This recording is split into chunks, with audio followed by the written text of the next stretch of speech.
আমাদের লিখিত পরীক্ষার জন্য 7 নাম্বার যে প্রশ্নটি সেটা হচ্ছে যে এফআইআর এ শিমুলের নাম নেই, মানে আমাদের যে ফার্স্ট ইনফরমেশন রিপোর্ট সেখানে কি শিমুলের নামটা নেই, ফার্স্ট ইনফরমেশন রিপোর্টে শিমুলের নামটা নেই, কিন্তু তদন্ত পর্যায়ে এসে পুলিশ কোনো কারণে শিমুলকে গ্রেফতার করতে চায় বা গ্রেফতার করার চেষ্টা করছে, সেটা বুঝতে পারলো।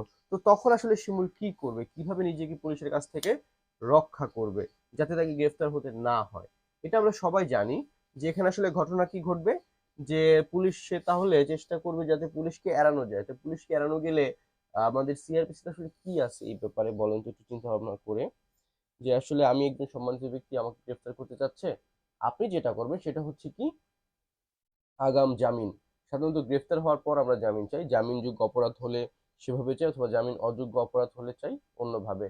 জামিনযোগ্য অপরাধ হলে কততে চাই? 400 কততে? 96। এবং জামিন অযোগ্য হলে 497, এবং আগাম জামিনের যে ব্যাপারটা সেটা হচ্ছে 498। তাহলে 498 ধারা অনুযায়ী সে কি করবে? আগাম জামিন চাইবে, এবং এই আগাম জামিনটা তাকে কে দিবে? শিমুলকে এই আগাম জামিন দিবে আমাদের দুইটা আদালত, একটা হচ্ছে দায়রা আদালত আর একটা হচ্ছে হাইকোর্ট ডিভিশন। তার মানে এইটাই হচ্ছে আমাদের এই ফ্যাক্ট বেসড কোশ্চেনের উত্তর, যে যদি কোনো ব্যক্তিকে দেখা যায় যে তদন্ত পর্যায়ে গ্রেফতার করার চেষ্টা করা হচ্ছে কিন্তু প্রকৃতপক্ষে সেই ব্যক্তি এই ঝামেলা থেকে মুক্তি পেতে চায়, তাহলে তাকে কি করতে হবে? আগাম জামিনের আবেদন করতে হবে।